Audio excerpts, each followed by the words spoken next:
apart. Conquer fears, won't let them reside. Heartbeats pound as we take the dive. Living now feels so alive.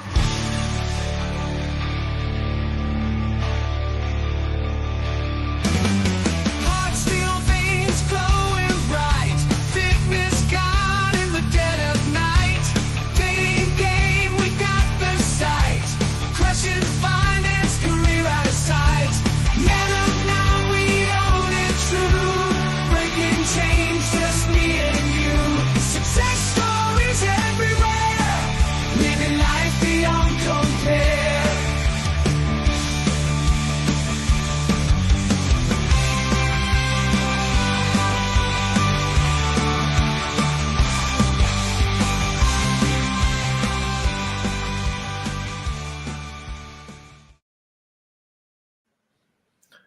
Thrive in 25. We are back again with another episode with some good friends here. Well, one good friend. Another guy is becoming a good friend. So I've known Brad here, and this is practically famous. So I've known Brad here for a long What's up? and I'm pretty sure that you could catch him in that intro video as well. Because Yeah, I noticed a few shots of me there. How long ago was that Miami trip now? Dude, I think that was like 4 21. years. Yeah, 21, right? Yeah. I was gonna say you guys look really young in that. Oh, do I look so young? Yeah, you do. Why are you saying I don't look young now? Well, What the fuck? You do look. I mean, you look exquisite now, but just rocking that. Look gray better hair. than ever, I think. Yeah. Good stuff. And then Jake, you're the second half of this practically famous podcast. Yeah, absolutely. Who the hell are you, dude? Hey, I'm a new friend that that likes to walk around like I'm famous. So I'm here to talk about it. Oh, that's good stuff. And then joined by Kevin as well. Kevin, how are you, man? I'm doing great, man. Weather's not that awesome here in North Carolina right now, but it could be worse. But other than that, man, I'm doing great. You know me, I can't have a bad day. Absolutely. No, it's good stuff. And guys, I wanna start before we even dive into this, because I think it is such a fantastic idea to talk about celebrity energy. You know, when you think of those random people that you meet in life, and you want to be friends with them, you want to be around them, you want to hang out with them, and you don't even really know why. There's something magnetic about them. And so I really want to get into that energy, but I want to start at the very beginning here. Like, who the hell is Brad and Jake, and what do we mean practically famous? What is this all about? Yeah, so I've been around in the men's personal development, men's dating space actually for a little bit of time now, because I went through a divorce about 7 years ago, maybe almost 8 years ago now. Man, time flies. It's crazy. And in that time, that's when I found the men's dating space, the men's personal development space. And I just kind of threw myself full into it as like, what went wrong? I had no idea, why my marriage ended and what the issues were. So I delved straight into that with the pickup artist stuff. That was like my big thing. I was super involved in the pickup artist community. And just through that, I grew so much, and I developed myself as a man and as a person through that. So I just knew that this is where I want to be for the most part for the rest of my life. I want to be helping other guys overcome the challenges that they've overcome, helping them overcome the limiting mindsets that they've developed over their lives, maybe the bad lessons that they've been taught throughout their lives as young men, thinking just, be a nice guy, be civil, be chill, and not getting the results that they want. So that's where I came from. And then I finally started my own business last year through Twitter, and I built up a nice little following there. I worked with a bunch of clients, and I was actually engaged at the time. So I went from my marriage into the PUA dating space, had a lot of success there. And then I met this girl, I thought she was great. And we got into a relationship, we got engaged. But as the wedding date grew closer, I started to realize that, the relationship wasn't as good as I thought it was. And I ended up walking away from it just 2 weeks before the wedding actually happened. And it was a whole big thing, a whole big ordeal in my life. Yeah, it was really intense, and it was a really difficult thing to do, a really difficult decision for me to make. But I went ahead and made it because I felt like it was the right thing to do. And when that happened, I was still kind of living, my life. I felt like half in, half out. It was like half into the old lifestyle that I used to live, and then half out in the new kind of identity that I had developed. And what I realized is that as I got closer to the wedding, I was starting to slip further and further and further back into the old kind of identity that I had back when I was married the first time. And I just had this big realization. I was like, oh my God, I'm not living the life that I want to live. I'm not being true to myself. I'm not living truly authentically. And if I really want to, go big in my business, and I really want to go big with helping men, then I need to go all in on that and not be half in, half out anymore. So I called it off with her. I ended up quitting my day job, selling my house, and moving from California to Arizona to pursue this full time. And that's where I met Jake here through a mutual friend of ours. And me and him we really clicked over time, and we realized that we kind of have very similar mindsets, and that we really are kind of like just compatible on a business and friendship level. So we started going out a lot. And as we started going out a lot, we started having a lot of conversations just about going out, social dynamics, talking to girls, meeting girls, dating girls. And then we realized, like, dude, like these conversations that we're having are so fire. We need to start a podcast. And so that's what we did. About 2 months ago, we started the Practically Famous podcast. And that's where I'm at now. Oh, I love that. Yeah, you were practically famous, and then you realized that the dead weight was the ex-fiance, so you had to drop her, and then you could actually become famous. Okay, all right, that makes sense. Yeah, I mean, really, it was my whole entire life, and we can dive into this a little deeper in the episode, but it wasn't just her, it was everything, right? Like I said, I quit my day job, I sold my house, I left California because I realized that if I wanted to truly step into this full identity of who I wanted to be and the man that I know myself to be, I needed to get rid of all the dead weight, right? And I don't say dead in like in a mean way or anything like that. Like, Yeah, no, I understand what you're saying, and I was just making it as a joke myself. Yeah. But I realized I just needed a whole entire fresh start. And what I've learned from that is a lot of deep lessons about manhood and stepping out on your own and forging your own path and becoming your own man and stepping away from all the weight and pressure that people put on you to be the way they want you to be. And that to become your own man, you really have to step out on your own and tell the world who you are instead of letting the world tell you who they want you to be. That was fire. Oh, thank you, sir. Yeah, that was good. Nothing Yeah, like and I can kind of add to that because I'm divorced myself. Like I say in a joking way, we all have our practice wife, right? Yeah. But that's kind of how it was supposed to be, man. 23, 24, you've been with the same person for 5-6 years. We're supposed to get married and you build the happy life together. And nowadays, I mean, and maybe back in the 50s, 60s, even 70s, that used to work, but it doesn't. It's a different time now. And I can totally empathize and feel you on the point of you got your divorce, and then now it was almost a social norm to, okay, so you meet somebody else and you get married really quickly. Or not even quickly, but that's what you were supposed to do. Okay, because that's what my ex-wife did. She was married within 6 months of our divorce. And so you almost think that society, social dynamics and all that kind of pushes you in that direction so the next person you meet that you have some sort of feelings for, you say, okay, well, she must be the one now since the other one wasn't.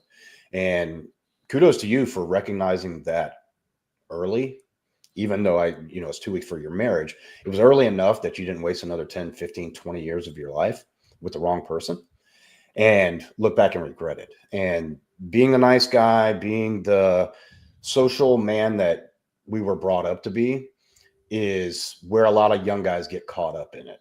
And to recognize that and say, this is not me, and to have to make a total change like that, to sell your house, change locations, change scenery, change jobs, that's probably the best thing you ever did for yourself. And unfortunately, a lot of guys, they don't have the support around them, whether it be family, friends, whatever, to do something like that. And so that's why it's so important to have groups like we have, that you have a support system to say, hey, man, you're probably making the right decision. If it feels right, do it. You know, I'd rather try and fail than look back 20 years from now and not regret not even trying at all. Absolutely. It has been the best thing I've ever done in my life, but it's also been the most difficult thing I've ever done in my life. It's been harder than even my divorce was, because my divorce caught me completely kind of blindsided because I was just young. I didn't know anything. Whereas like this time I felt like I should have known better.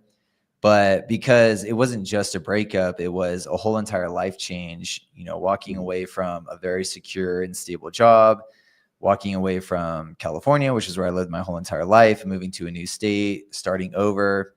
All of that was incredibly difficult. And there was definitely a couple months there at the beginning where I had to spend many days and many weeks wondering daily, like, holy shit, did I make the right decision? Why did I walk away from all this security? Because people will tell you, you know, society will tell you that security is everything. You know, find the stable job, find the stable spouse, find the, you know, stable home and all that. And I lost all that, or I didn't lose it, but I intentionally walked away from it. And so I was feeling this lack of security, and it was really hard for me to deal with. And so I had to work through that really intensely. But eventually, when I came out on the other side and realized that I'm actually living a life of adventure now, and a life of fun, and a very interesting life, it has been the best thing ever. And I'm starting to realize that that's what really life is about. Life isn't about just finding a safe little hole, crawling into it, and waiting to die. You know, it's about going for it. And it's scary as hell. And I totally understand why people don't do it, because hell, like I've gone through some very difficult and dark days in that process. But now, like I said, that I'm out on the other side, it's so much fun. And I'm starting to realize that like, this is what life is about, because every single day I'm kind of living on my edge, and I'm relying on myself rather than relying on the stable job or the stable partner or whatever. It's all about me, and it's all about my life, and about becoming the man that I was meant to be. Sure. Yeah. And if you can find somebody in the future that can fit into that life, that'll be a great thing. But if it doesn't happen, you know, you're going to be okay. And that's the greatest realization a man can have. Hell yeah. Yeah, love it. So I think you're muted there, Heads. But no, I love that. I love that. You know, if you don't mind me asking, who initiated the divorce? Was it her or you? The divorce was initiated That by actually was her. Jake. Jake initiated the divorce because he wanted to get Brad all to himself. Right. I needed a partner, and so I was like, what can I do here? Yeah, I didn't know Jake 8 years ago, Yeah. unfortunately. Well, Jake would have been a young whippersnapper at that time for sure. Yeah, a 19-year-old Jake. Yeah, you would have been 19 years old. But no, yeah, seriously, so who did she initiate that divorce? initiated the divorce. Yeah. You know, she initiated it because I honestly, like, it was pretty much my fault. Like, I initiated all the actions that started leading to the downfall of it. I think on a like deep subconscious level, I kind of wanted a way out. And so I started sabotaging the relationship. But even though I was doing that. No, Brad, I don't mean to put you on the spot here, but tell us, how did you mess it up? Oh my God, dude. That's a great question. Dude, I've told very few people this, so this is gonna be interesting. An exclusive. Yeah, no, this is huge. So I'm gonna try and condense the long story into as short as possible. But I was actually a virgin when I got married. I got married at 23 years old. I was a virgin on my wedding night, and the reason I was like that is because I was super religious, super conservative, and I just thought like, oh, that's the right thing to do, right? And then a few years into the marriage, maybe 2, 3 years into the marriage, I actually ended up walking away from my faith and my religion. And she did as well. Like we walked away together. But when we did that, I kind of had this idea in my head that was like, holy shit, like I think the only reason I got married was so that I could have sex, because I was trying so hard to wait for my wedding day to have sex that, I basically I married the first girl that was into me at all. And because of that, I started to think like maybe we're not as compatible. And then I started to, experience sexual variety because I never experienced that before. I never really had any kind of crazy single life or college experiences or anything like that most people have in their lives, or I don't even know if most people have is the right terminology, but I felt like I was missing out on something. Mhm. And so I actually started bringing up the idea to her of opening up our marriage because I wanted to experience sexual variety.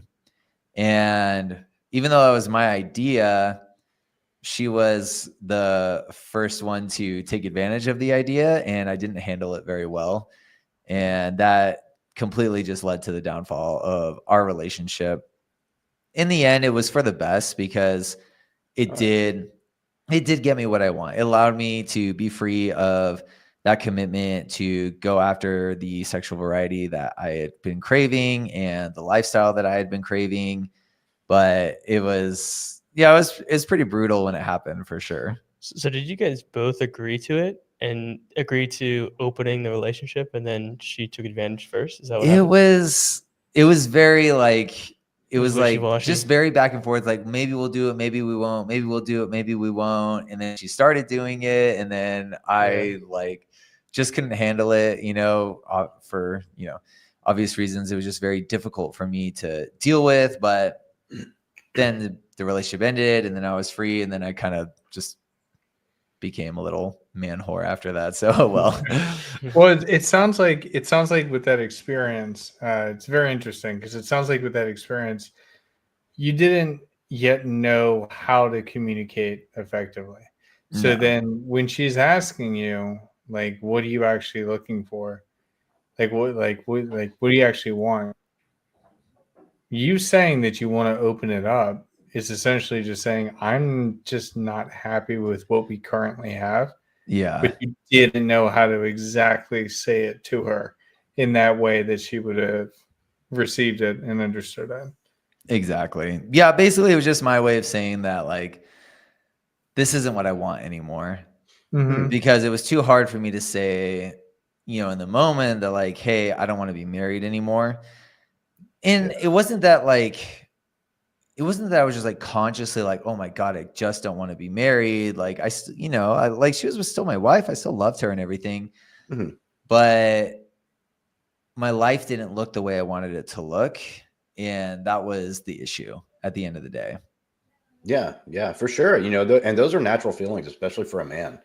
That's why 80% of marriages or divorces are initiated by the woman. Because men, a lot of us are competitive, and to end our marriage is almost a loss. No man ever wants to take that. And so, maybe saying subconsciously, I was bringing up stuff that I thought might spice up the marriage, but you had probably knew in the back of your mind, this is probably the beginning of the end.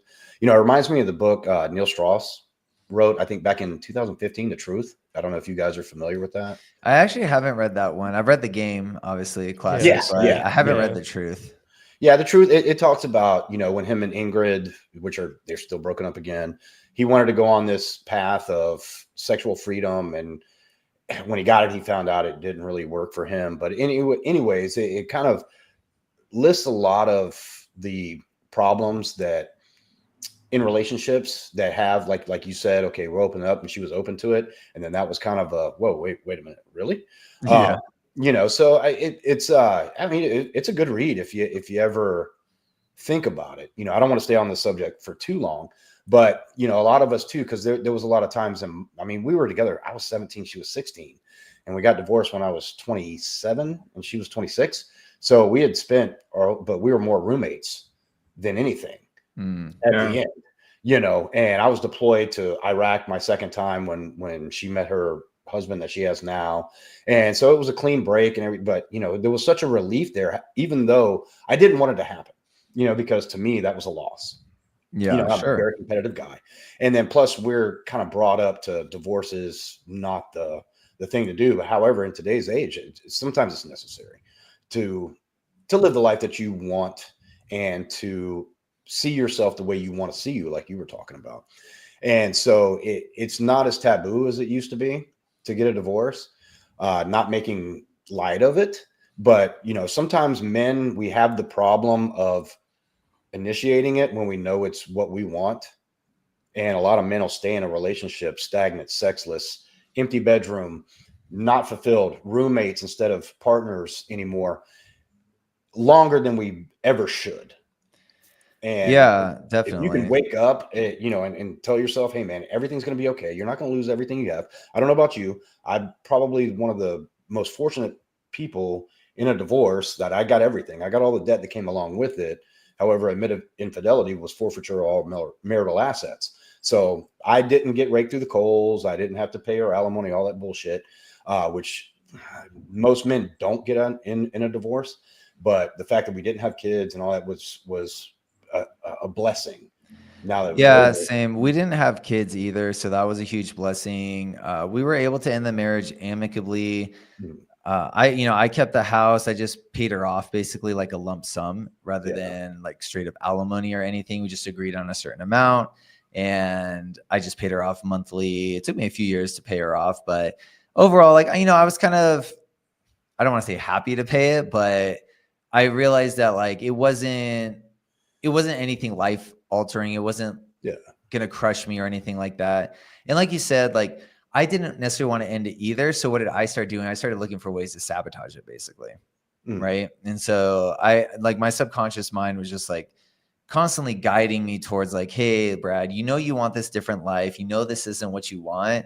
So how about we just start sowing all these seeds of, destruction in the marriage, which, looking back on it, was kind of a passive aggressive way to do it. And I wish I could have just stepped up and like been like, hey, look, this is the truth. But at the time I was so young and like she was the only girl I'd ever been with. So it was hard for me to Yeah, that pussy acknowledge was that. fire. You had nothing to compare it to, so that Mhm. dude, that was the best pussy ever. Yeah, it was the only. Yeah, so we don't get stuck on it too much. So I'm sure there's a lot of young men in the same position that you were in at that time. What advice would you give to them? Oh, dude, man. So let me tell you this. The reason that I am like this and that I've made it through stuff like that is because I am extremely committed to becoming the man that I want to be. I knew that when my marriage ended, I still had all these thoughts of like, oh my God, am I ever going to have sex again? Like, am I ever going to get another girl that's attractive? Like all these thoughts that like were swirling through my head. But, I made a very intense and genuine commitment to myself. It's like, hey, whatever it takes, I'm going to become the man that I want to be. Mm-hmm. And I think that's where it starts, right? It starts with knowing yourself. I feel like a lot of guys, the reason they hold on to relationships is because they don't want to put in the work that it's going to take to attract another girl. They don't want to go through the process of self-development that it's going to take to become the actual version of themselves that they want to be. So they're just trying to hold on to what they have. So it's a very safety-seeking mindset, and that's how they tend to live their lives. But I've never been like that. And that's the reason why I did eventually have the strength and the courage to walk away from my engagement. That was even harder than my divorce. It really was because, Well, it was 2 weeks before the wedding. yeah, the woman that, I was engaged to, just phenomenally higher quality than my ex-wife. And on paper, our relationship was really great. I didn't leave because she was a bad person. I didn't leave because I didn't like her. I didn't love her or anything like that. I just left because I knew that I wanted to live a different life than she wanted me to live. And I just had to make a call. And again, like the same thing with walking or not that I walked away from the marriage, you know, she's the one that walked away, but the same thing with the end of the marriage. I had to develop this belief in myself that I could actually overcome this trauma and become a better person. And I really dedicated every ounce of energy that I had in my life to doing that, so that it wouldn't be something that I just regretted for the rest of my life. So the first thing, you know, that I would say to guys, like, if you're in a situation like that, is like, number one, you got to believe in yourself, and you got to be willing to go through hell to get to the other side, because it will be hell. Like, if your relationship ends, it really is hard. You know, breakups are trauma, period. Whether it's a good relationship or a bad relationship, a breakup is trauma, and it fucking sucks. I've been through 3 major breakups in my life, and every single one has been incredibly difficult, but every single one has also been incredibly transformative, because through the depths of, you know, it's like the phoenix rising from the ashes, right? From the depths of that, like, darkness and despair, I've always risen better and stronger than I have before. Yeah. But it's not because that's inevitable. It's because I did the work. I could have easily crumbled as well, and I could have become worse, and I could have given up on life, or I could have, you know, like, gone my own way or done something like that. But I just knew that's not the kind of life I wanted to be, and that's not the kind of man that I wanted to be. So whatever it takes, like, that's my mindset. Whatever it takes, however much money I got to put into this, however much time I got to put into this, however much energy I got to put into this, I'm going to do that so that I can get what I actually want in life. I don't know. To me, like, that's just what I think life is about. Like, I believe that I only have one life to live. I don't believe I have forever. I don't believe I have an afterlife. I just think this is it, and I'm going to make the most of it. So I'm going to put every single ounce of energy I have into making it the best life I can have. Mm-hmm. I love that, and I want to go back to what you were saying with oh God, sorry, there was just something there that, like, was really hitting me. The giving things up. Oh yeah, going through the growth stage that comes with some of these breakups. I initially was going to make a joke when you're like, yeah, I've been through like 3 or 4 like major breakups. And it's like, oh, this guy's a huge player. Or like, I could make the joke like, oh, this guy hasn't dated that many girls. Like, you can make any joke any which way. But what you were actually saying there was like really, really, really powerful. Because when you have the ability to go ahead and do that breakup, go through that that process, and then you get something even better. Everybody understands how RPGs work, so we know that we have differing skill levels across the board. So yes, you may not get one that is a level 10 in this area. She may only be a level 7 or a level 6 there, but she collectively is higher across the board, across all the other stats. And that's what happened with me when I had gone through my last real bad breakup. And I ended up meeting somebody who, yeah, no, she's not better in certain areas. I'm not going to lie. But collectively, she's the best thing that's ever happened to me in my entire life. Hell yeah. And that's beauty. That's beauty right there. Love that. Yep, that's amazing. Well, Jake, I haven't heard from you too much. Yeah. And I need to understand. You need to know how you're practically famous. And I need to hear the Jake story. Yeah, sure. Well, I'll give you an overview of how I got here, right? So I think my story on how I got into the men's space is pretty similar to a lot of guys, right? So when I was 23, 24, I went through a breakup, and it like really, really affected me, right? I crumbled in that situation. And I had grown up without a very strong father figure, and I was raised with my mom and my sisters. I have 3 older sisters, and so I was like in this place where I was trying to deal with the breakup, and I didn't know what to do with it. I didn't know how to handle myself. I didn't know how to move through the world as a strong, grounded man. And I really struggled for a long time to figure out what that looked like, because I knew that there was something that I was not getting, and not a result of not a fault of my own, but I think just a result of the circumstances of my life. So around that time, I got into men's work and personal development, and I joined various men's groups. Um, I actually joined the men's group. So the book No More Mr. Nice Guy has a men's group that's associated with it. That's where I started. And Oh, for yeah. Yeah, yeah, classic book. great, That book was a huge launching pad yeah, for it really myself for was. sure. Yeah, Yeah. yeah.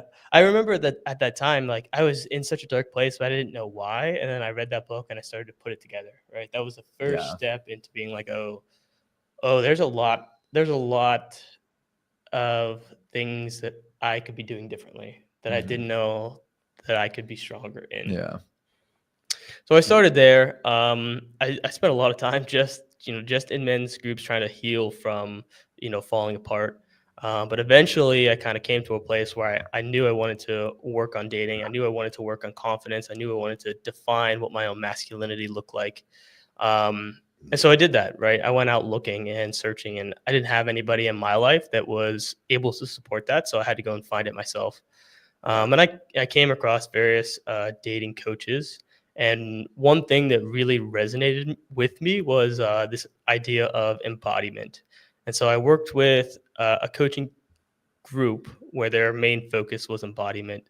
And I've learned a lot about what that means and how that relates to showing up in the world in a confident way. And it's something that I feel like I've uh, almost specialized in as far as this process and this journey in this men's development space. What exactly is embodiment, Right. Yeah. Jake? So embodiment is the practice of learning to feel into the subtle emotions, energies, and sensations going on in your body at any time.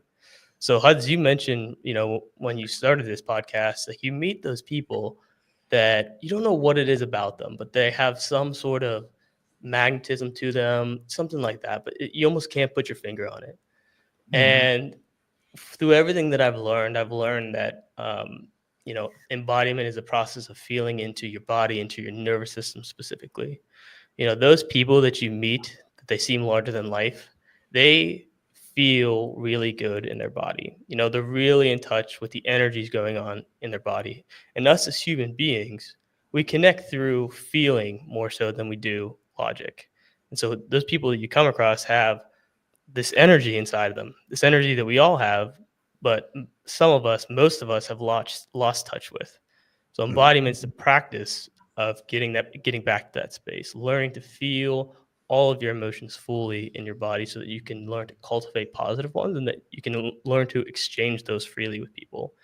And for us, that's been a big part, I think, of what we're building right now with Practically Famous. We're learning to teach ourselves to feel good and to exchange positive energy, and so that when you appear in people's lives, they're moved. They're moved because of the depth of who you are as a person, and the depth that you can feel. Mm. Yeah.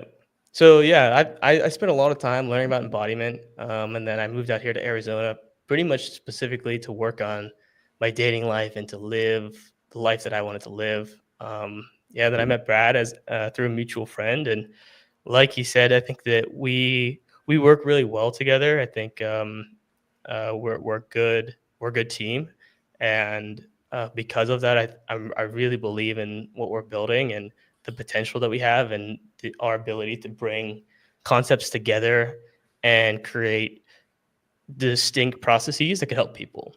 Right. So that's kind of what Mm. we're doing, and we're also learning at the same time. So it's been a pretty magical experience, I'd say. I think we've had some Yeah. really, really profound moments of breakthrough, of flow, of courage. So it's been good. I think that we're just starting to. So there's a lot of positivity in front of us.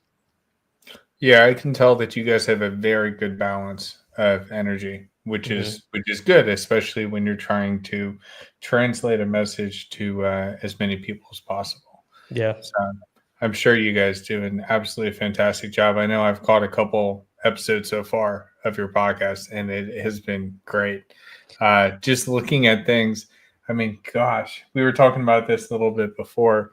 Um, ah, everything in the space now is nonsense.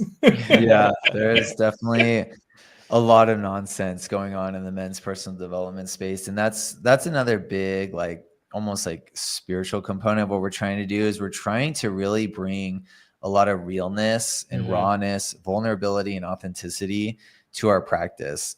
And we are deeply aware of what the way that the name of our podcast might come across to people, Practically Famous. It might sound so superficial, right? Because people have certain ideas about celebrities or fame that they might like write off as like, oh, that's actually fake. But what we've really learned is that it's almost the exact opposite, because to be someone who's like quote unquote famous is to be someone who is comfortable being seen by others, essentially, right?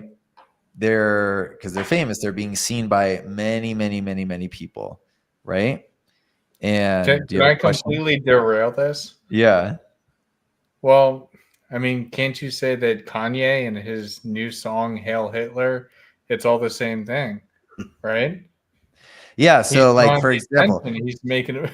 Kanye has no problem being seen for who he is. And that's why people are drawn to him, even if he is ridiculous in some of the things that he does. He Exactly. has no problem being seen. He lacks shame. And I Mhm. feel like the biggest problem that most men face is a deep-seated toxic shame, right? That's all over No More Mr. Nice Guy is all about toxic shame.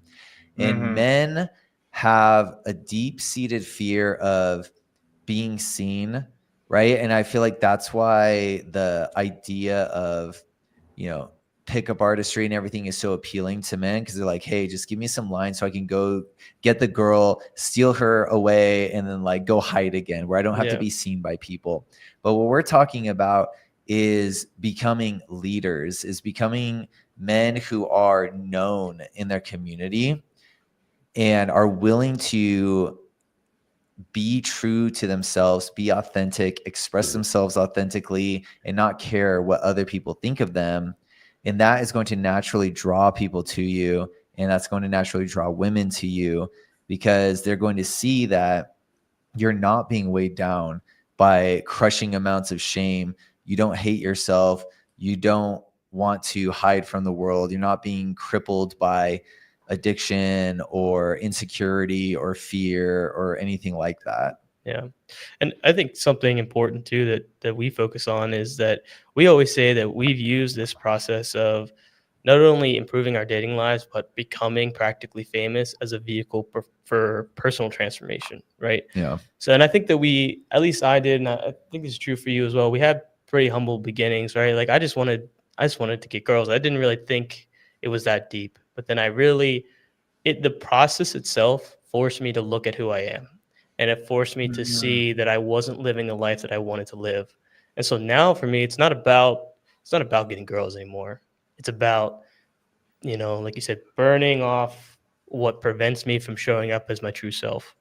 And it's this process that we've chosen to go down to get there. Yeah, Yeah. and a lot of what you guys talk about, it reminds of what we're doing at the minimum now, because we consider ourselves, we've graduated red pill ideology, and the manosphere, we've left it behind because that's so one tracked, and Mhm. it's got the water has gotten so muddy with red pill ideology that we've graduated from it. Yeah. But what I like what you both said is it took you a little journey to get to the realization that it's all about working on myself Hmm. and becoming the man I want to become. And that makes me more attractive to women, makes me more attractive to other men. So I'm not faking it. We brought up PUA a couple times. If you look at some of our first podcast, we kind of did an evolution. You know, most of the PUAs out there, Mystery, Strauss himself, a lot of those guys ended up broke, alone, and some of them with mental issues because they got so caught up in that one thing of the routines of a pickup artist to get that number, never evolved and never took it to the next level. You know, a lot of them, Mystery is probably the most famous because of the TV show that he had. Everything ended up with one-itis with a girl, and then when that didn't work out, he ended up in a mental institution for a little while. Fortunately, he's doing great now, but it's still, it caught up in one aspect of it that didn't evolve. And what I like, what you have both said, is that it taught me to work on myself, focus on myself, better myself, always continue to grow myself where I want to go. And that's what it's all about. And it's so hard, especially in today's, like when you were talking about, you grew up with 3 sisters and a mother, no father figure. So you were probably the best example of how most men are brought up nowadays. And most men are brought up, young men are brought up how they're supposed to treat women. And then women are brought up of what to expect from a man. And so that dynamic is very, very detrimental to a man's growth for himself. And so unfortunately, you have to go through some trials and tribulations to get to that point where you realize, okay, like you said, one life to live. I'm going to live it for me. I'm going to learn what I want out of this life, and that's what I'm going to go after.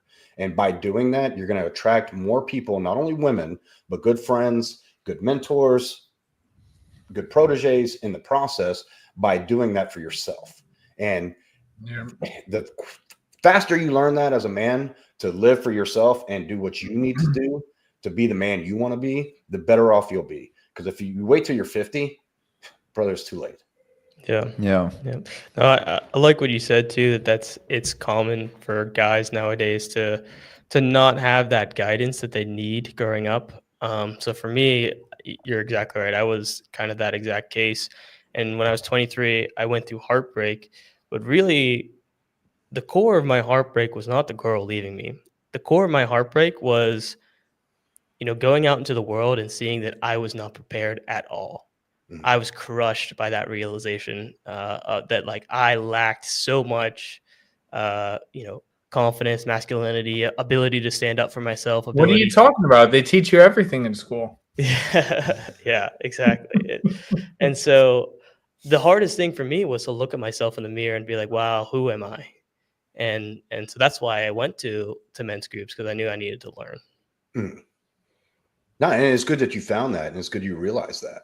You know, because a lot of guys don't realize that. I'm a man too. I know how hard it is to go to someone else and say, I need help, or I want help, or to ask the questions that you don't feel like a man is supposed to ask. But when you break through that silence and you get uncomfortable in those situations, you realize that you only come out better in the long run. Yeah, absolutely. Yeah, and I want to ask a little bit more about that. Like, what led you to choosing like a men's group to be like the avenue that you would talk to people? Like, because we have all experienced it, and it seems to be one of the best ways to fill some gaps that we may have had from other leadership growing up. But how did you recognize that, and like how did that experience look like? Yeah, very painfully. So I went I went through a breakup and I was feeling terrible. And at the time, my only support system was my mom, was my sisters, and then I would go to them and I'd be like, I'm having so many dark feelings, and they couldn't relate. Not only could they not relate, they at the time I was reading books about what it means to be a man, no more Mr. Nice Guy, and I brought these ideas to them, and I was hit with very hard emotional what's the right word? Emotional Resistance or resistance. Yeah, like they were very aggressive to me in a negative way, saying that I shouldn't be. It's bad for a man to learn masculinity and all this stuff, and it just felt not only did I lose the girlfriend and I realized that I had no skills, but at the Yeah, same but you're time, still wrong too. Yeah, Yeah. exactly, exactly. And then my It's all your whole fault. yeah, my support system was falling out from underneath of me, and so I had nowhere to go. But I was feeling incredibly painful. I knew that there was something out there, right? I don't know, you know, I feel that I'm guided in my life by some higher power. I'm not particularly religious, but I think there is something that's guiding me. And the pain that I was in showed me that there was something I needed to learn, and the places that supported me growing up were not supporting me now. And so I that was the only thing I knew how to do. And I read No More Mr. Nice Guy, and I went to that men's group, and Mhm. I just kept learning and learning and learning. And then I went to actually the Mankind Project after that, which if no one's done that, the Mankind Project is fantastic. You should definitely do it. They offer an initiation weekend where you go and you spend 3 nights with them and you go through. I don't want to say too much because part of it is about the experience, but you go Mhm. there you you have experiences that show you that I went there and I realized that the challenging moments that I was going through as a man, I wasn't the only man that was going through that. And so when I realized Mm. that, I knew that learning about masculinity, learning about leadership, learning about confidence, learning about embodiment, they were all things that are interesting to me. And they're all things that a lot of other guys need that help too. And so that's why I've dove headfirst into this work, and I love it. And I know that we have a lot of things. If I could tell my 23-year-old self anything, it would be that all of the stuff you're going through it for a reason. It's teaching you what you need to know so that you can teach other people, and you can be a good leader of women, and you can be a good leader of everybody. Um, so yeah, it was that process that gave me the insight to go down this path. I think that's so huge too, what you were saying about realizing that you're not alone as a man. I think that it's so easy to go on social media or even just go outside. Like, even if you go to a bar or a club or a social venue, you can look around and you can see other guys and, like, oh, they have girlfriends or they're with their friends or their group or whatever, and think, wow, I'm the only one who is struggling with these things. But there's so many, and, like, I don't just mean hundreds, I mean like millions of men who are going through these feelings of lacking the support system they need, lacking the friendships that they need, lacking the masculine support structure that used to exist to a better degree in this country. Whereas, you always hear, like, the stats of, like, back in the 90s, like, most men had at least a friend they could call on if they were going through a tough time. Whereas, like, now it's like most men don't even have a friend to call on, right? And so we do that is how we find things like these men's groups. And I think that these men's groups have a lot of value to offer the world, especially when society is shunning any kind of mainstream avenue for men to get real true support, right? Because any mainstream solution to a man's problem is going to be a very feminized solution, and it's probably not going to work for him. But if you can find a group of men who have figured out, hey, this is what's actually working in terms of being a man and being masculine in the year 2025, because we do have to understand the context of the time we live in. I'm very much not of the kind of mindset that a lot of people, especially like the red pill guys, I feel like have, is like, well, we just need to go back. I'm not about that. I'm not about that mindset. I'm not about living my entire life wishing that we could go back. I'm about, hey, how can we figure out how to do it right with what we've got right now? So what does it look like to be masculine in 2025? What does it look like to be a man in 2025 and be an effective man, be a good man, and not define manhood obviously by, like, what can you offer necessarily to the feminine, although that is part of being a man, right? And I feel like that's another thing that the red pill gets really wrong, is like, well, the feminine's not giving us anything, so we're not going to give them anything. Yeah, And dude, it's such bullshit. I swear to God, I love this woman to death. I can't wait to have the kids. I can't wait for the rest of our life together. But God damn it, some of those arguments, some of those stupid crap, it doesn't make any sense. It doesn't make any sense. It's just how it is, though, and it's never going to make sense. Yeah, It's exactly. not going to it for a long time, especially when you live in the world right now that's so confusing. And I'm not going to make this an issue, but with the trans movement and women's sports and this kind of stuff, it makes it so difficult to try to become a masculine man because masculinity has been so diluted with the toxic version of it, that just being the man, just being the leader in the relationship, being the leader in the household. Now, look, it's not something we're taught in school. A lot of our dads couldn't even teach us that if they wanted to. So it's something you have to learn, but it's not what it's portrayed at. Masculine has almost become a derogatory term of Sure. just being a fucking asshole. Yeah. Oh, you're just a burly guy with a hairy chest and you wear the hard hat. Kudos to those Oh, guys. well, But thank you. that's not that's not masculinity. Masculinity doesn't have to be tough, doesn't have to be like when they say protection and provider and protector. That just doesn't mean pulling a gun on anybody that looks at you wrong. No, that just means keeping them out of situations that might harm them. And the term toxic masculinity is not that old. And there's nothing about being there's no such thing as toxic femininity, is there? I've never heard of that. Sure. Yeah, So so that's a what can good be point. toxic That's a about good being a point. masculine Hey, man? Kevin, just pause for 1 second. That's one thing I want everybody to like take note of. Anytime that somebody is bringing to you any type of logical argument when they're talking about toxic masculinity, ask for the definition of the reverse. Okay, if this is toxic masculinity, this is the example you're using. Could you please define to me what toxic femininity is? And if they cannot clearly define right then and there, you're dealing with a bullshit argument.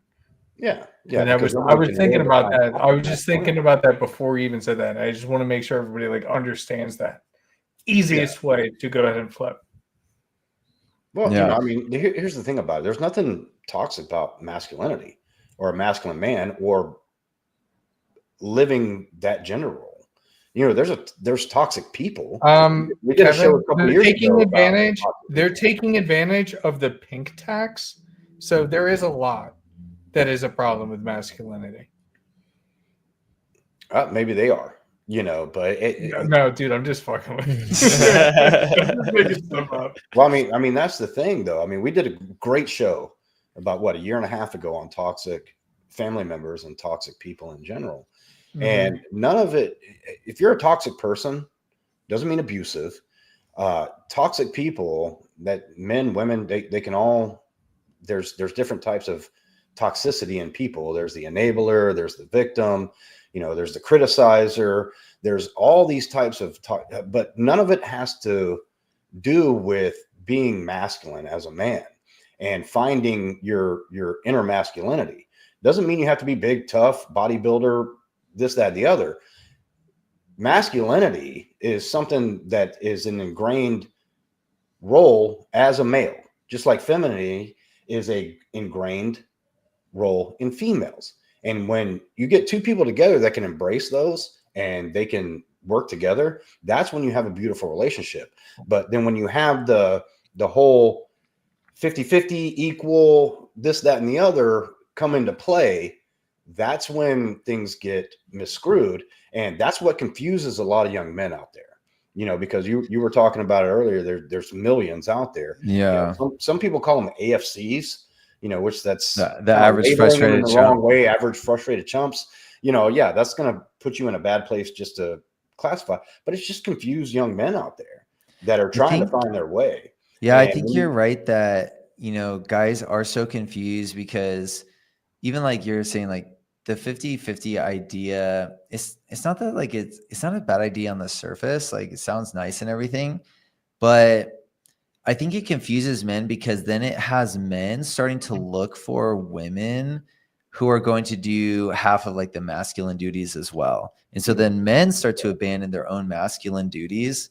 And a lot of, me and Jake have been having this conversation.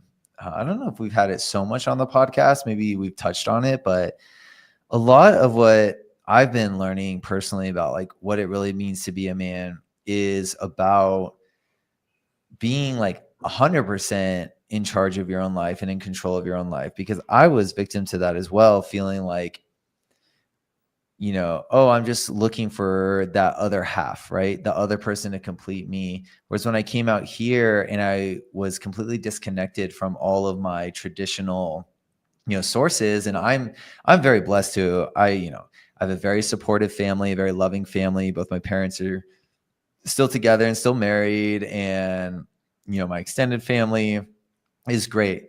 But that support system I left back in California, and when I came here and realized I didn't have it, not that I couldn't give them a call, I could, but I really realized when I got here that, wow, I have to really take care of myself. Mhm. And it's not going to be until I'm really in that place of 100% caring for myself that a woman is going to be able to come into my life. So the idea of I only need to take care of 50% of myself so that a woman can come in and take the other 50% really isn't going to work, Mhm. right? I need to be completely solid in my identity. I need to Yeah, this is be fucking completely base. solid in my masculinity and in my ability to be self-reliant, so that I can remove neediness, so that a woman is going to have the space to thrive inside of a relationship with me. Yeah, of Right. course. And And when you that's can that's display the that you have 100% your own, that makes you more attractive to higher Oh caliber yeah, women, I believe. 100%. yeah, and I think that's the issue is that we are raised as men to no one's ever gonna fucking save you. Like you even think about like the bullies at school, and like we don't get it as much nowadays as we did, and I think you guys got it a little bit more than I did. You can't really do much by tattletaling, and so you just learn that in life, no one's gonna fucking save you. It's about you. So, yeah, maybe it is BS that guys have to do. If you think of it as like 200% as the total of the relationship, when they say 50-50, it means that they want to give half to the relationship, which is the 100% they should be giving already. That's where things get confused. And so I think that that's a very interesting dynamic and understanding. And it's very interesting, like how women use language and how they understand it versus how men do, because men try and get so matter of fact. But I Yeah. really think that that's exactly what it is. When we're talking 50-50, we're not talking 50-50. It's that I will give 100% of what I'm supposed to be required to do to begin with, but I will promise you my requirement if you're doing your requirement, which is wild to think about. Yeah. Yeah, I really think that it's on men, right, to redefine what masculinity looks like moving forward. Like we need a Right. refresh, and women are not going to do it for us. So we have to redefine it for ourselves, and then from that place, lead them into a more of a place of harmony between us. We need that direly, and I think society's still kind of going towards more disconnect, and it's Let's pause there. Let's pause there because I want to have those teaching moments. You're saying, it's still the men's responsibility. I would agree with you on that. However, you were saying like to reach a better harmony by communicating with the woman better. So my question to you would be, where do you think men are failing the most, at least on that end of the spectrum, when it comes to connecting and leading with that celebrity energy, such that a woman would never want to leave you? I think by far is going to be our ability to um, process and understand our own emotions in a way that you can communicate them clearly to a woman and that she feels that you can handle them, right? I think men are crumbling under the own weight of their emotions, not because they're weak, but because no one taught them how to feel. And no one taught them how to express them in a way that doesn't make them collapse. Exactly. Yeah. Mhm. And then I would add on top of that, and I know you're going to like this one, Jake. I think that men have, and again, not to necessarily fault of their own, but because they're not taught it anymore, have completely abdicated any sense of leadership in relationships. I agree. And they don't know how to not only lead a woman, but lead themselves and lead their own lives. Right. And a big part of that is going to be being able to lead themselves emotionally and work through, the difficult times in their lives. But I feel like a lot of guys, and I've been guilty of this even myself a lot of the times, they'll enter into an interaction or a relationship with a woman and almost immediately abdicate leadership Yeah. to the woman. Yeah. And that always is going to lead to the downfall of whatever it is, either the relationship or the interaction that you're having with her. I think that's a really good point. They are abdicating leadership, both as a result of no one teaching them about what leadership is, Mhm. and because society is asking that of men. Society's asking men to I don't know, abdicate leadership. guys. This is sounding a lot like a patriarchy right now. Oh no, a man leading. How dare we? Yeah. No, No, well, but you guys are patriarchy making is a a really great good thing. point. I don't want to derail you. You guys are making a fantastic point, and it's coming back to the yin and yang between the masculine and the feminine energy, and how it's so necessary that we do have that masculinity within that masculine energy, which is what we are losing today. Mhm. Yeah. I think that, like you're saying, on a society level, like if you were to bring these ideas to the mass media or something, they would just wholesale swiftly reject that. But if you bring it down to a smaller scale, like an interaction between you and a woman, you're going to see very clearly that she desperately wants you to lead. Mm. And if you don't lead, she's just going to swiftly walk away from you because yeah, I know you're loving this right now. Jake's the man when it comes to leadership, for sure. Like, he's all about leadership, and I've learned a lot from him in this All regard. right, Jake, let's hear about your leadership. Well, I mean, honestly, I want to say that was fire. I think Thank you, sir. that is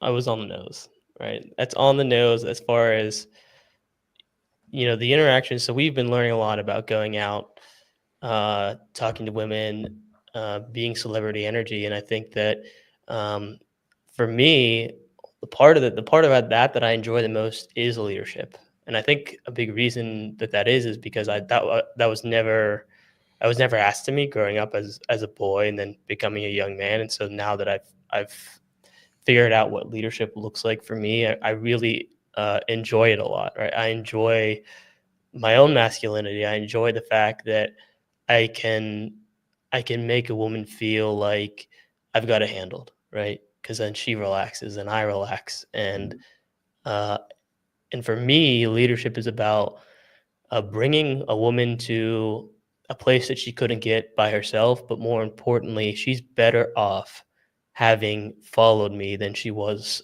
having not. Right. So my leadership is my gift to give to women. Right. It's my responsibility as the masculine to give my gifts, and my gift is to lead them to places where they can heal, where they can have positive experiences that they've never had before, because I was there, because I chose to go talk to that woman. So that's what leadership means to me, and I think it's really exciting for me, and I really enjoy the process of learning about it. So No, I love that, man. And that's you brought up a great point. Is you give them the comfort to know that you got it. Yeah. And it starts with the smallest things, especially in an advanced relationship, a serious relationship. Because I've seen so many guys make this mistake.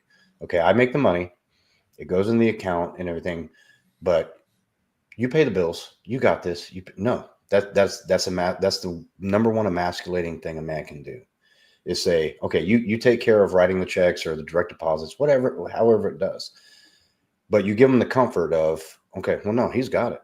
He pays the light bill, he pays the water bill, he pays the internet bill. I don't have to worry about that. That's a comfort. That's a leadership comfort that a man can give a woman. And leadership is not a dictatorship. That doesn't mean you say that everything that goes. I want the dishes done every fucking night. No, that's not leadership, man. Leadership is giving them the comfort to not have to worry about the things that they would have to if you weren't there. Yeah. And And I like, think that's the best thing that you can do as a man, you know. And if even if you're both earning and paying, you take care of the bills, dude. Make sure she doesn't worry about that. You know, if the electric bill is $50 more a month this year, this month than it was last month, don't bring that up. You don't have to worry about that. And those are the types of leadership that really gives a woman a comforting relationship, because she can do her feminine. You're doing the masculine. And that's where it gets misconstrued. Leadership, following, those terms have become derogatory because unfortunately, a lot of men that have been taught what it means to lead, they take that as a dictator type role. And okay, well, I'm the man, what I say goes. No, that's not what it means, buddy. That means what you do in the relationship takes the worry off of her to have to worry about that stuff. And that's, to me, that's true leadership. Okay. I'm going to drop a knowledge bomb here. Let's So go. we all know that women, they think logically. They think in numbers. So when we're talking about household chores and you're trying to split 50-50 or whatever nonsense that Kevin's talking about, paying bills or whatever, cheat code here. She has one task, okay? One out of the list of 19, 20, 29, 49, 69, whatever tasks that need to get done every month. She's the plumber.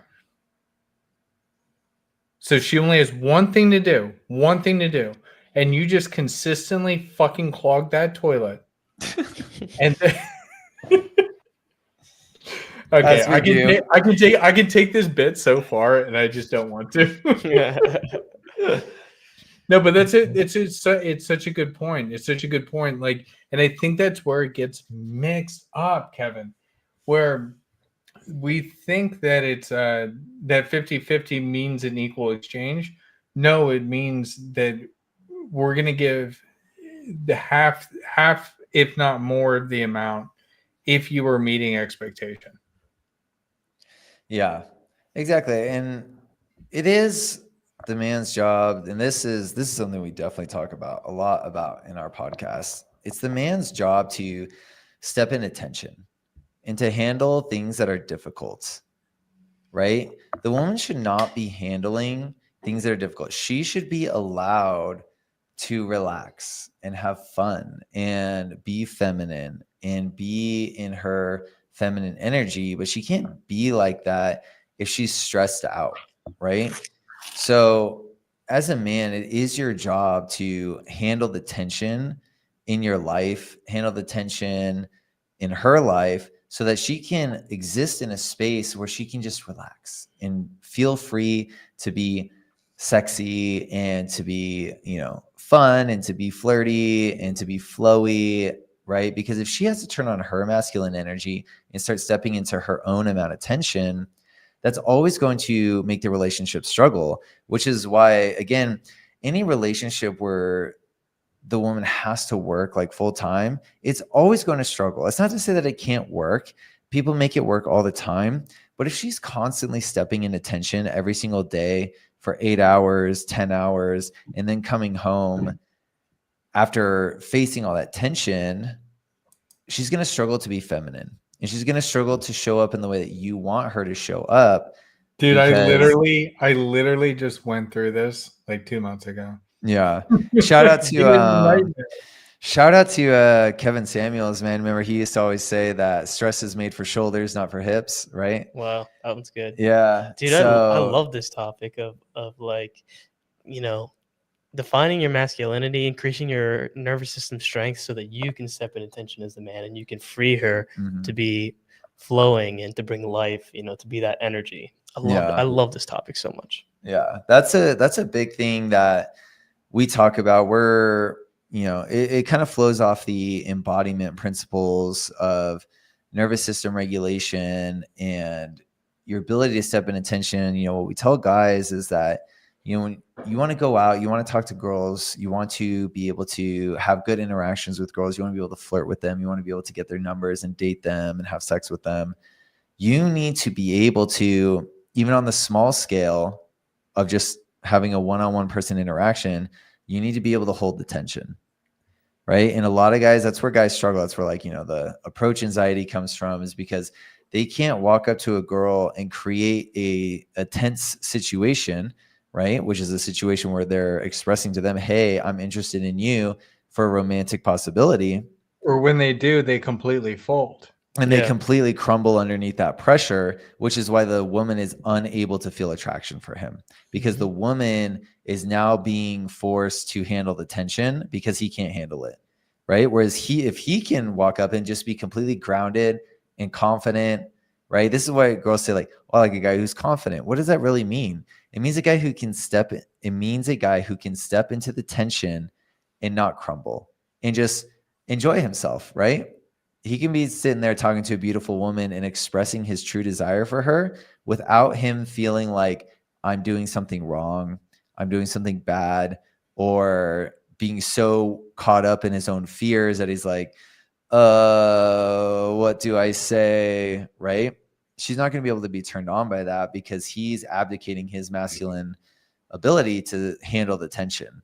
Right? So now she's got to handle the tension. Yeah, that was very well said. And honestly, I think this is the cutting edge of dating and confidence for men.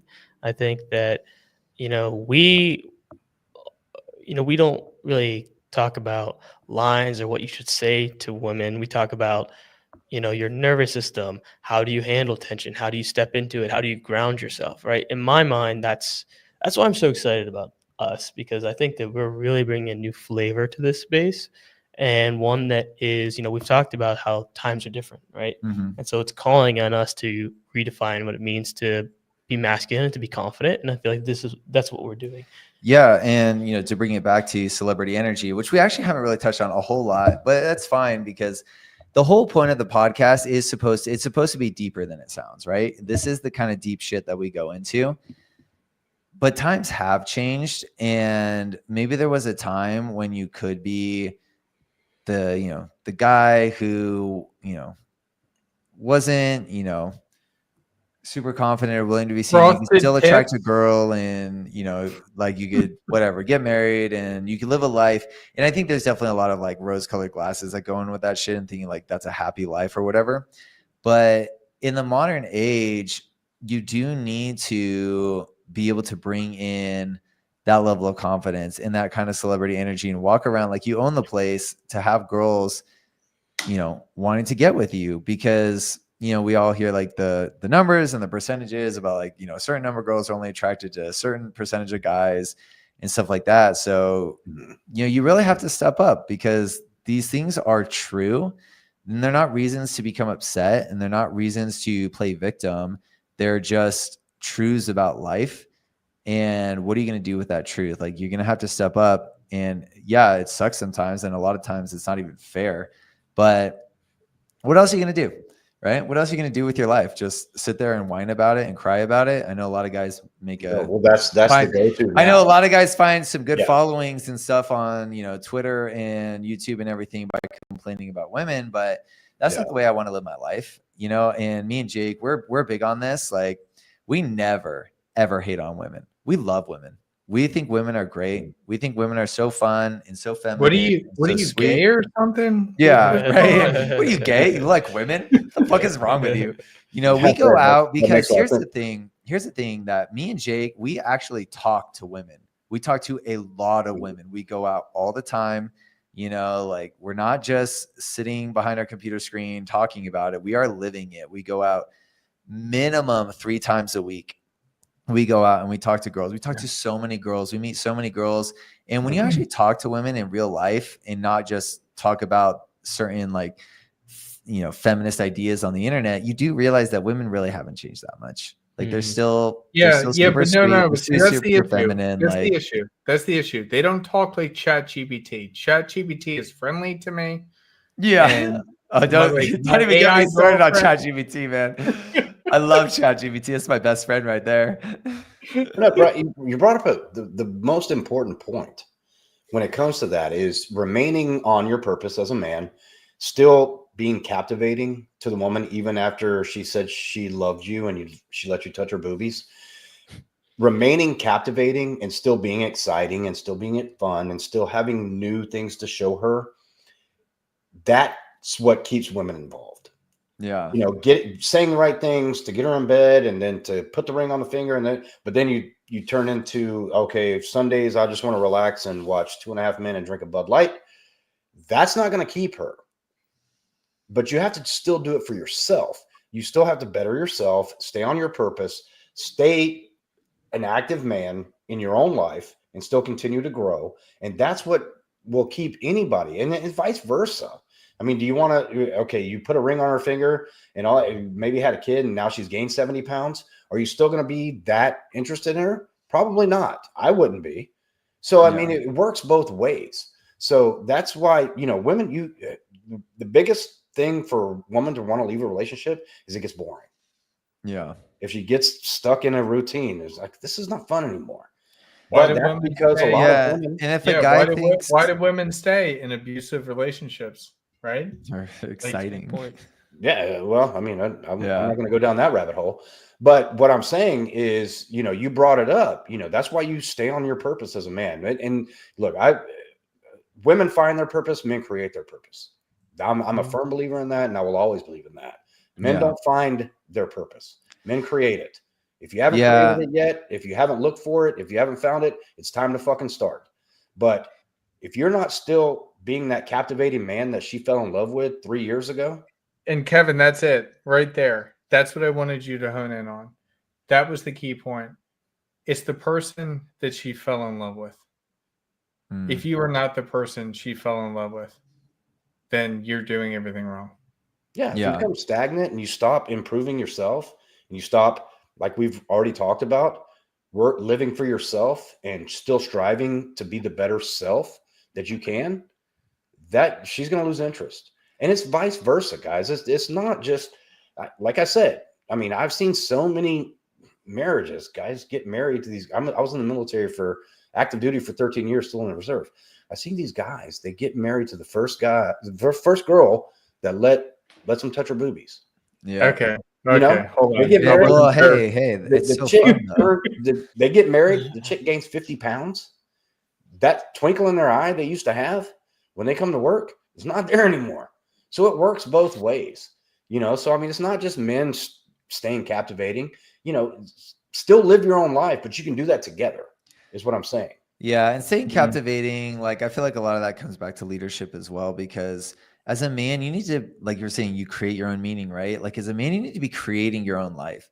There's really no excuse anymore. Like we're saying, times have changed. It's not, you don't graduate high school and go work at the factory for 50 years. You can create whatever life you want now. People complain all the time about like, oh, lack of opportunities. There's no such thing. Like you can create whatever kind of life you want these days. And that's what's going to draw a woman into your life is like, you're creating a life. You're creating a purpose. Jesus And then she fucking comes Christ. into that. I'm sorry, Brad. I'm sorry. I have to like interrupt you here because I can't get over this in my head. At my previous job, I had one of the guys in the warehouse. He came up to me one day and he said, I'm going to start my OnlyFans. And I was like, dude, what the fuck are you talking about? I don't know, man. I see it like I'm black and I see a lot of people that just jack off online and make a lot of money. So I'm doing it. And so I'm just like thinking, I'm just thinking about what you're talking about it, like with like you don't like And graduate that guy college. probably has a wife. All right. They're divorced, but okay. Okay, but yeah, exactly, right. But he created his own life, right? It's just so funny. Yes, there is opportunity, but be smart about the opportunity you're taking. Sure. Be smart about the opportunity. I mean, hey, if he makes money doing that, go do Yeah, it. Right? exactly. It's just that is he going to make any money doing that?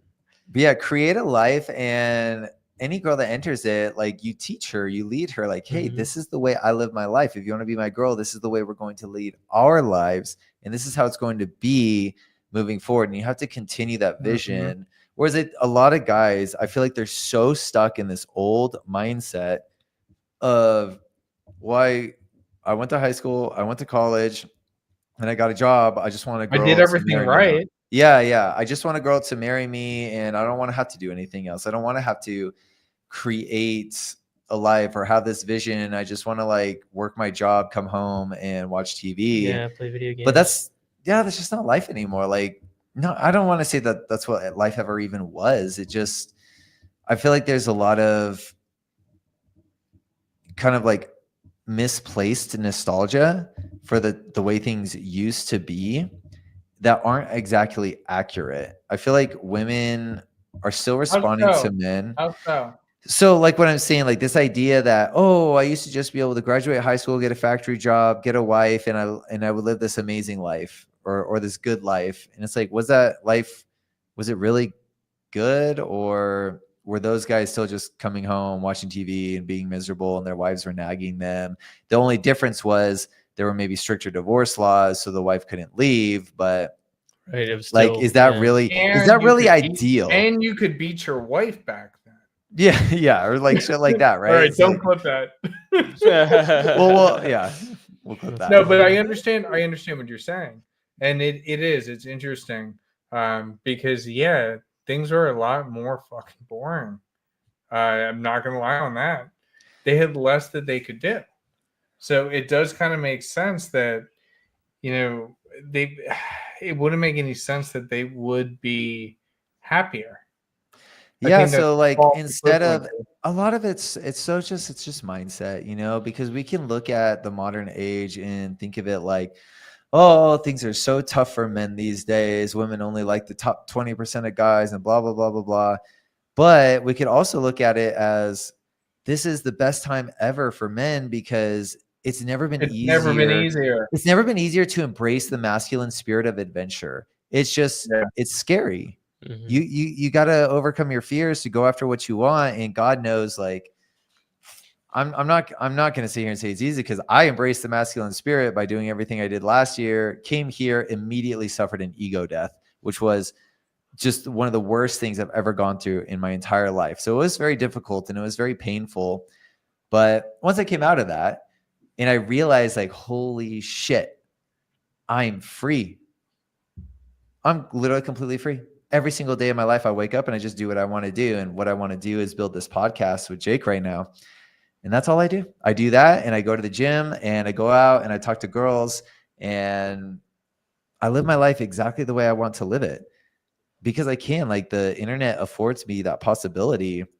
I'm not longing for a day where I'd have to go work in a factory to come home to a nagging wife. Like that doesn't sound appealing to me at all. And she has to stay with me because divorce laws aren't loose.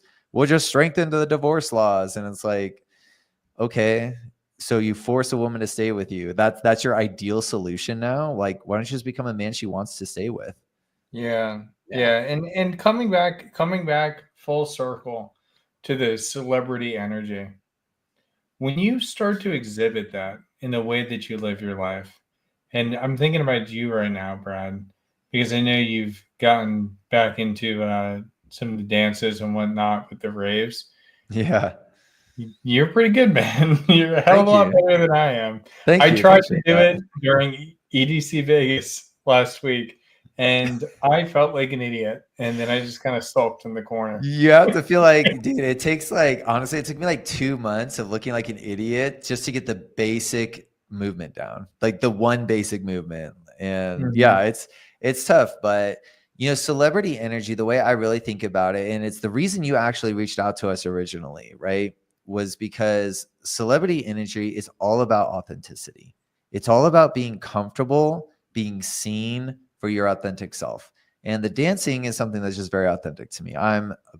Music is one of my biggest passions in life. And when I started, picking up dancing as well, it just became an extension of the music for me. That's very authentic to me. I love dancing. I love music. So yeah, I practice the dancing. I record myself. I record videos of me doing it. I post it online, and it gets me a lot of attention online because of the dancing. And a lot of people can't handle that kind of attention, right? But Even me, when I started doing it, it was a little uncomfortable for me. It's like, oh my God, like hundreds of people, like, we've had an episode get over 1,500 views. And I'm like, oh my God, like and this podcast, like we're not holding back on this podcast. I talk about, and if you watch we had an episode just dropped today where I go into some of my struggles, like with addiction and stuff. And like, it gets really raw and vulnerable. And it's like shit that I haven't told most people.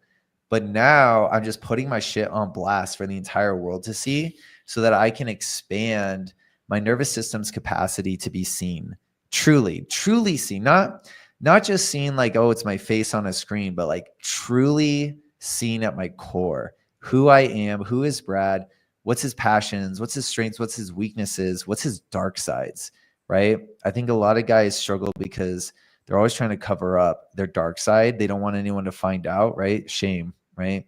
They don't think they're good enough to get a girl. They don't think they're good enough to make the friends they want. They don't think they're good enough to make the money they want. So they try to do these things. They try to make friends. They try to get the girls. They try to make money, but they're doing it from a place of shame. So they're not fully stepping into it with their full-fledged authenticity. And a lot of what we teach is about really embracing your true authenticity at your core. And the authenticity is what shines when you're not being or when the authenticity is not being overshadowed by shame, fear, pride, and stuff like that, right? When you're trying to put on this show for people of who you think they want you to be, right? It's just all ego at that point. It's not true authenticity. So to become truly authentic, you have to shed those layers of insecurities, those layers of ego, those layers of shame, to really let your true self come out. And our podcast is really, it's a lot about our journey of learning to do that. We don't actually pretend to sit up on the podcast and be like, we're the guys who got it. We will admit we're not there yet. The whole point of the podcast is it's supposed to be a story of how we're getting there. So, if you watch the podcast, you're going to see our evolution. It's not just, oh, we go on and Brad and Jake are just telling you how to live your life. Yeah, but come on, dude. I'm coming to Brad and Jake because I need all the answers right here, right now. Yeah. And it's okay to not have all the answers right here, right now. That was a hard realization I had to come to because, after my marriage, I went through this whole dating extravaganza where I hooked up with all these girls and I was living this super extravagant lifestyle and it was so great. And when I broke up with my fiance last year, I thought I was just going to jump right back into that. But something different happened that really threw me for a loop. And I was actually struggling. And I was like, wow, this is weird. Like I have more game knowledge and skill than I've ever had in my life, but I'm struggling more than I did when I first started. What's going on? And it's because that's actually wild. Yeah, no, it really threw me for a loop. I want to hear this. I have to ask you, I'm are you thinking, struggling with what?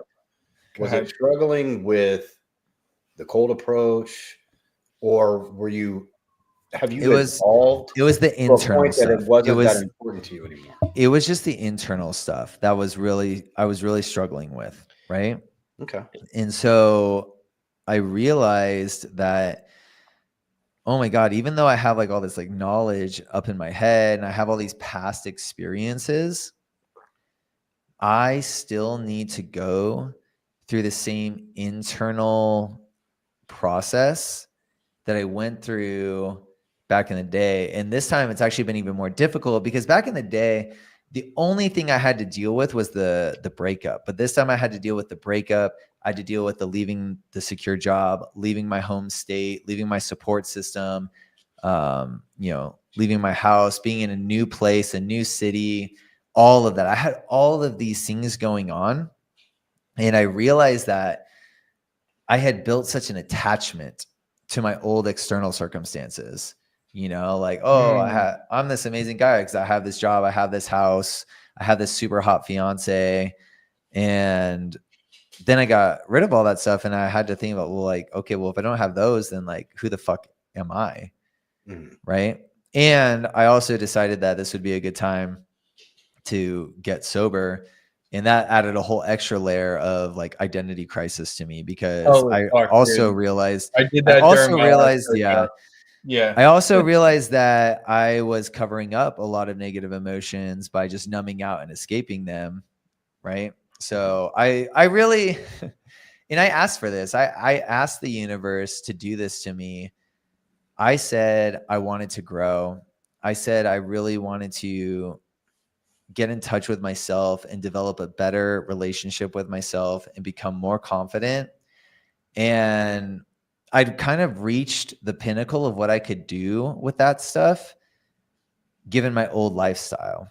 So in a way, it was like just kind of fate that like everything had to be stripped away from me so that I could rebuild my entire identity from scratch. Okay. And it's been But it it's wasn't building still it from ongoing. scratch. It wasn't building it from scratch. It was getting back to the core of who you are. Sure, yeah, that's probably a better way of saying it for sure. And Hmm. yeah, it was a very difficult process. I'm still going through it to a degree, but I've really come out of it. And I'm having a lot more fun, a lot more success, feeling a lot more comfortable going out again, talking to girls and everything. So Yeah. Well, what I was getting at is maybe like reach a point in your life, like, you knew those guys in high school, especially in high school, maybe in college too, that I have to get laid tonight. I need this. I need that. And I never understood that. And then now that the age I am in now, like, I don't worry about that. If it happens, it happens. If it doesn't, I don't feel like it's a loss if I don't hook up that night. And I think that when you reach that point as a man, that it's not, there's not a need. There's not even really a want, but you just go out and have a good time by yourself. If you come home alone, whatever. If you come home and hook up, whatever, that's fine. You don't wake up the next morning feeling like it's a loss or a win either way. And that's where I'm at right now. And, we got a good friend, Jaron Scott, that he was part of the Men of Now. They're doing their own thing now. And that's great. But it was hard for him to understand. He's early 30s. He's living in Mexico City, cleaning up with women. But it was strange for him to meet men my age in Mexico City that went there to have a good time, go to raves, do whatever. But then, oh, you want to go hook up? I don't care either way. And it was hard for him to understand that at first, but he understands it now. That you reach a point in life that, it's not about getting your dick wet. It's not about hooking up with chicks. It's about having a good time and getting out of your comfort zone. Like you talked about dancing, and then when you reach that comfort level with yourself, I don't care what other people think. You'll realize that most people just like to see somebody having a good time by themselves. And I mean, whether you dance good or not, there's a line of guys sitting over there just bobbing their head with their arms crossed. But the three guys that are out there dancing on the dance floor, they're getting more attention than anybody else because they are doing what they want to do. yeah, If that makes sense. You know what I mean? no, absolutely. And like you were saying with the dancing and everything, I've known that because I live close to Raleigh. There's a lot of live bands. There's a lot of nightlife around. I see that. And now I don't care if I dance to your liking or what you like to see. I'm having a great time. I've noticed that people are drawn to that a lot more than the guys sitting in the bar with the Bud Light. Energy. And Something that like goes Yeah, back it's just the that energy goes of back to having a what good we were time. talking about. That goes back to what we were talking about at the very beginning. And I think that's the thing that we really need to hone in on. When we talk about energy, you are your own stream in the river of life. And depending on how you control your stream determines how strong it's going to be and determines the flow of the life that you have. You are allowed to control whatever life you want to live.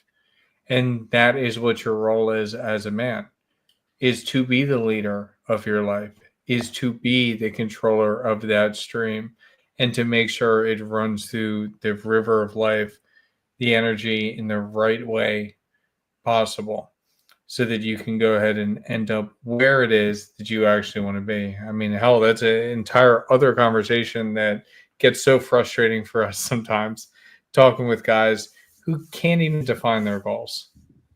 But Yeah. that's the one piece on that I really wanted to hit home is that when you are the leader, you essentially are just defining that frequency and that current within the river. Yeah, Love you that, can't yeah. be a leader if you don't have a destination that you're trying to lead the other person to. And It's fire. I suffered from that as well for years, where I would struggle to articulate exactly what my goals were and what I wanted to do and what I wanted to accomplish. It really did take me burning my whole entire old life to the ground to force those real questions on myself. Is like, everything was just so easy for me before. And so it was just easy to coast and just get by. Mhm. Question. I do have a question. Yeah. Since you guys broke up 2 weeks before the wedding, Yeah. did you take any hits on the fees? I'm not 100% sure like what the exact financials are, but I mean, I do know that her parents were paying for most of the wedding, and I don't know how much of that they got back. So could have Dude, been you're like, bad. LOL, I'm out. And Yeah. your parents are paying. Okay, sorry, I'm being a dick. Yeah, no, Is it? yeah. It's just her parents. What's that? Just her parents are paying. Not Her that. parents were Okay. paying for the majority of Yeah, everything, yeah. for sure. Like, I mean, obviously, a lot of people lost money on the whole situation, but and don't get me wrong, like that was a factor that even played in my head. I was like, oh, can I do this? There's so much money in this. It was like, okay, like I understand there's a lot of money at stake here, but we're also talking about my life. We're Yeah. talking about her life. It'd be worse to go through with it when you know it's not the right move. Exactly. Yeah. Right. Well, okay. So even worse, like let me really throw you guys with this one, is that it was the right thing. It's just that if I didn't call it off, it wouldn't have been the worst thing. And that made the decision so difficult because, Like, you again, just it coulda wasn't like the lived. relationship was a disaster. Yeah. It wasn't like I hated this person. It was like, okay, All like, right, we Brad, live a what did decent she not life. do for you? What did she not do for you sexually? That's funny. There was some level of a lack of like chemistry or something like that, and it was hard to articulate. It really was. It was hard to articulate a lot of it, but there was I something. understand what you're saying. Yeah, I mean, I actually, I think I don't know. Do you remember this? I think a couple years ago, I think I called you, and I was having a tough moment one time. This was like earlier in the relationship, where I was struggling with something, where I was like, I feel like I'm not getting exactly what I need out of this, and I ignored a lot of those issues because, oh, she was just so hot, like. So I know, like, dude. This is the same conversation we had that day. Because I yeah. remember exactly where I was sitting. That's 2 apartments ago. Okay. I remember exactly where I was sitting when we had this conversation, and I said the exact same thing to you. It's like, I understand that it seems to make sense, but in the long run, this is not the best move because you're unhappy. She's going to be unhappy. You both are going to end up unhappy. Here we are today. I took your advice and put it into action a year and a half later. All right. Fair enough. Just took me a while. All right. It took me a while to process it. Well, no, I mean that's another avenue to go down, but I mean at least you felt that. At least you realized that. And you At did least something you about it. acted on those feelings. Yeah, I had a lot of things go on in my life last year that helped push me there. I tragically lost a cousin last year in a plane crash, and he was a pilot. He was flying the plane. He was the only one on board, so he was the only one that died from the situation. But man, he was so passionate about being a pilot. Every time I talked to him, like he couldn't stop talking about it. He was so smart. He was so wise. He knew everything about planes. Like he could tell me the craziest, tiniest little details about planes, about being a pilot. Like, I could just, I could see it in this man and he was my age too. Like he was only about 7 months older than me. Mhm.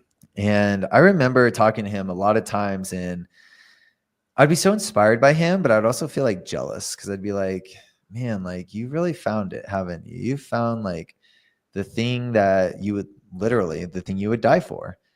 And I felt like I just didn't have that in my life. And when he died, that really affected me, that he died doing what he loved. And I just thought about myself. I was like, what would I be willing to fucking die for? And I was like, I have nothing in my life that I'd be willing to die for, or to go broke for, or to really put every single ounce of energy into my being.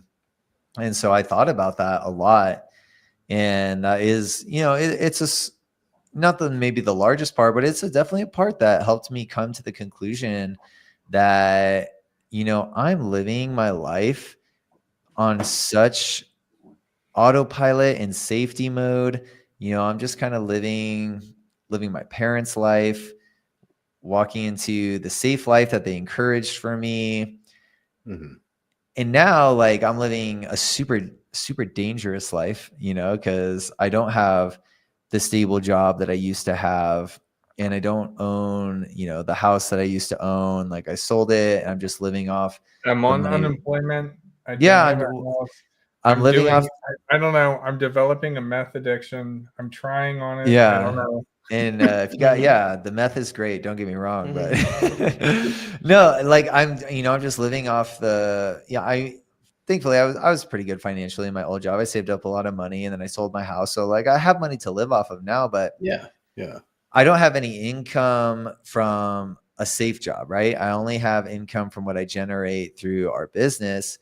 Mhm. So I'm living a quote unquote dangerous life, a life that's not secure, a life that's not safe, but I feel more alive than I've ever felt before.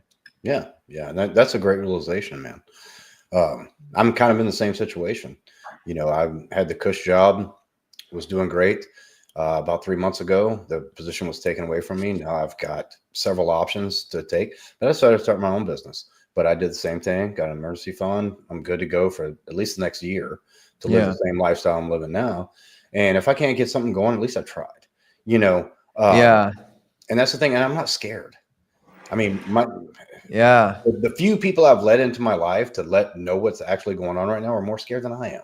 Sure. And most of them are family members, Sure. Yeah. But to me, it's a great position to be in because now I only have to realize I rely on myself, and I would rather do that than rely on somebody else. Isn't that such an How quick amazing it would be feeling? taken away, Because we really lack the opportunities to have that feeling of pure self-reliance in our lives. Mhm. And I'm not scared anymore, but holy shit, was I scared when I first did it. Yeah. Like I would say like I was living in like sheer terror for like a solid month or I was two. going to ask you, are you still scared? Are you? Cause No, it's I'm not. a I bad mean, thing to don't be get me scared. wrong. Like I'm still like, I still have moments where like I worry or like, oh, okay, how am I going to make this work? But because I've made it through the really, really scary parts and I've realized that like, hey, I'm still alive. I'm still okay. Mhm. I've really gotten over the fear and I'm learning the self-reliance, right? I'm just learning to trust myself and believe in myself in a way that I never have before. And that's fire. it's fun. And I would say it's not really fear; it's just being aware. Yeah. Because you hear all the horror stories. The people that had the house, the thing, they lost everything. But you're not in that position. I'm not in that position. I'm not hooked on meth. On contrary, Not yet. That was a weird pause but right there. I mean, and I'm that's not. the thing, I know that I know that I can do it on my own. And at the end of the day, it's not going to be the end of the world. Even the worst Exactly. can happen. I was talking about this is a couple of years ago. Somebody was like, "Well, when's the last time you hit rock bottom?" Like, what do you mean? 2 months ago. Woo. No, when you hit, I mean, but did you really hit rock bottom? Because I had to look at him and say, I what? sure I've did. never hit rock bottom. Oh, I hit rock bottom a few months ago. Yeah, I wasn't staying in a shelter and wanting a cardboard box to, No, that's a good point. Okay, and Kevin. maybe not in that sense of rock bottom. Yeah, Yeah, you're right. yeah. You're right. It's a matter of Yeah, perspective. What's yeah, really yeah, rock bottom? yeah. I hit Yeah, rock bottom emotionally. but not physically. Yeah, Yeah, yeah. I was fine. Like I hit rock bottom in my beautiful 2-bedroom pool view apartment. You know, like Yeah, you know what I'm saying? Yeah. So I mean, it could always be worse. Yeah, true. But you know, the good thing about it, I'm so grateful to meet you guys. And I think that your podcast and what you've got going on is going to grow, along with Men of Now, what we've got going on, we're going to be allies. And we can work together in the future. And I think it's going to be great. I love what you guys are doing. I love your outlook. I love the way you guys are confident, not only in yourselves, but the people you have around you. And I think that's what it's all about, because Absolutely. these today, either you're in a high rise on Miami Marina or you're living like a peasant. And Yeah. that's not the way it is, man. Stay the fuck off YouTube. That's a oxymoron, I guess. But Yeah, there's except to so watch many ways. Practically Famous. Yeah. Yeah. And Men of Now. But they've made it seem like to young people nowadays, either you're Wes Watson, which I detest. I love that guy. Oh, you I did? love, Okay. I love the guys that just get on there and tell me not to be a little bitch. I don't know why I love it. Oh, yeah. Maybe I just like, I can emotionally handle it. I can see why some people might not like it, but I love just hearing that shit. Like, you're right, man. I am being a little bitch. Yeah, I he used love to get seeing fucked in the people ass crash by out. the other guys. So, but just saying, no, I mean, it's great. I'm looking forward to what the future holds for all of us. And anybody who sees this, I hope you, even if you don't like, you know, what we've got going here, I hope you respect it, because we're just trying to live our best lives, because we only get one. It came up earlier, you know, whether it's afterlife or not, you only get one of these on this earth. So live it the best you fucking can. Yeah. You know, do it the best you can. And if you fail, that's fine. You still live to try again. And that's what it's all about. Yeah, and realizing that failure won't kill you. And I know, like, me and Jake, we're so guilty of this. Like, we love to get just like deep and talk about super serious shit, but like developing celebrity energy and stuff, like it's about enjoying your life. It's about having fun. You know, like we're all about just having a good time, going out, acting like you own the place, acting like a celebrity, acting like everyone wants to talk to you, acting like every girl wants to be with you, and not just acting, but like embodying it, right? Let's go back to embodiment. They Let do. me not take away from your embodiment, Jake, right? Embodying that idea that like, why not? Why not me? And that's a big lesson that's come up for me over the past few months, is that, you know, I was a teacher before in my past life. And so the idea of like becoming famous or something like that seems kind of ridiculous. But then I moved out here and I started pursuing this, and I just started thinking, like, why not me? Yeah. Why can't I do this? Why can't I live whatever life I want to live? Why can't I become whatever kind of man I want to be? Why can't I get whatever girls I want to get? Like, why not? Like, you don't have to be stuck in what you think you are, or what you think you were born into, or even who you think you are. Like, you get to decide who you are at the end of the day. What's the Nobody purpose else of gets to life? decide that. And what's the purpose of life? What do you say? It's figuring out your own purpose. Yeah. So, well, and I said this on the podcast Exactly a couple of what you're weeks. saying. Life is about, the purpose of life is about figuring out the life you want to live and then living it. That's it. Yeah. And don't fuck with other people. Yeah. That's Yeah. my Like, number one rule. be cool. Yeah. Be cool. Don't be a dick. But like, other than that, like, you know, just literally, and don't censor yourself. Just think, like, if I could literally live any life I wanted, how would I want that to look? And then literally just start living it today, because there's nothing stopping you. Yeah, there's nothing stopping you. And, you know, anybody on our channel that sees this, make sure you subscribe to Practically Famous. If you're seeing this from Practically Famous, subscribe to us. It helps the channel. It helps us. Even if you don't like us, I don't care. You don't have to hit notification bell. You don't have to see, but somebody that you know might see it and might get some benefit out of this. Yeah. But gentlemen, it was great to meet you. I look forward to working with you guys in the future, but I have to roll. And like we said, the future is ours. Yeah, absolutely. Yeah, absolutely. Yeah, and we'd like to extend some gratitude to you guys for holding this space for us. I think this was an amazing conversation, and we're happy to be here. Yeah. Thanks. It Absolutely. sounds great. Very much appreciate you guys, and definitely want to do some more stuff in the future. I know you guys have like a smaller group on the side. We have our group as well. So this is definitely something we're going to be thinking about doing some more collaborations in the future. So for those that do consistently watch, or if you're catching a replay, let us know down below some of the topics you would want us to cover, and some of those topics maybe we would do in a joint session, because I think you guys could tell that I came a little bit looser than normal, and that's because I'm hanging out with my good friends here.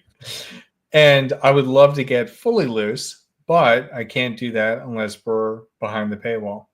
I love it when you get fully loose. That's my favorite.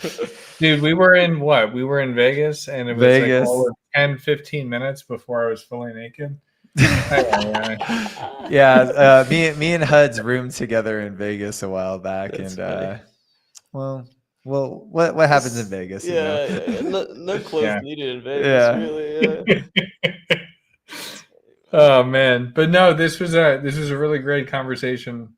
I definitely want to dive deeper into some of these things. And again, if you guys want us to go in certain directions with this, by all means, let us know, because there are so many things that I want to say and I've been wanting to say, but we're already at time.